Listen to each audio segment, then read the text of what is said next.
ஒரே பிரச்சினை தொடர்பாக இரு தரப்பிலும் புகார்கள் அளிக்கப்பட்டால் அதை எப்படி கையாள்வது என்பது குறித்து சென்னை உயர்நீதிமன்றம் புதிய உத்தரவை பிறப்பித்துள்ளது. உயர்நீதிமன்ற 3 நீதிபதிகள் கொண்ட அமர்வு இதற்கான விதிமுறைகளை வகுத்து உத்தரவிட்டுள்ளது. ஒரு பிரச்சினை தொடர்பாக இரு தரப்பும் மாறி மாறி பரஸ்பரம் புகார் கொடுத்தால் அதனை காவல்துறையினரும் நீதிமன்றமும் எப்படி கையாள வேண்டும் என்பது குறித்த வழக்கை நீதிபதிகள் ஜெயச்சந்திரன், நிர்மல்குமார் மற்றும் ஆனந்த் வெங்கடேஷ் ஆகியோர் அடங்கிய அமர்வு விசாரித்தது.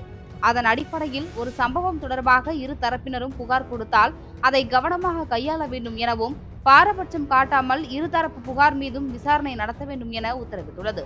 புகார் மற்றும் எதிர்ப்புகார்கள் மீது விசாரணையை முடித்த பிறகே முதல் புகார் மீது இறுதி அறிக்கை தாக்கல் செய்ய வேண்டும். 2 புகார்களில் ஒரு புகாரில் உண்மை இல்லை என்று தெரிய வந்தால் அதை முடித்து வைக்க வேண்டும் என்றும் நீதிபதிகள் தெரிவித்துள்ளனர். ஒருவேளை இறுதி அறிக்கைகள் தாக்கல் செய்யப்பட்டால் அவற்றை மாஜிஸ்திரேட் நீதிமன்றங்கள் கவனமாக ஆய்வு செய்ய வேண்டும் எனவும், இரு வழக்குகளையும் ஒரே நீதிமன்றம்தான் விசாரணை செய்ய வேண்டும் என்றும் நீதிபதிகள் தங்கள் உத்தரவில் குறிப்பிட்டுள்ளனர்.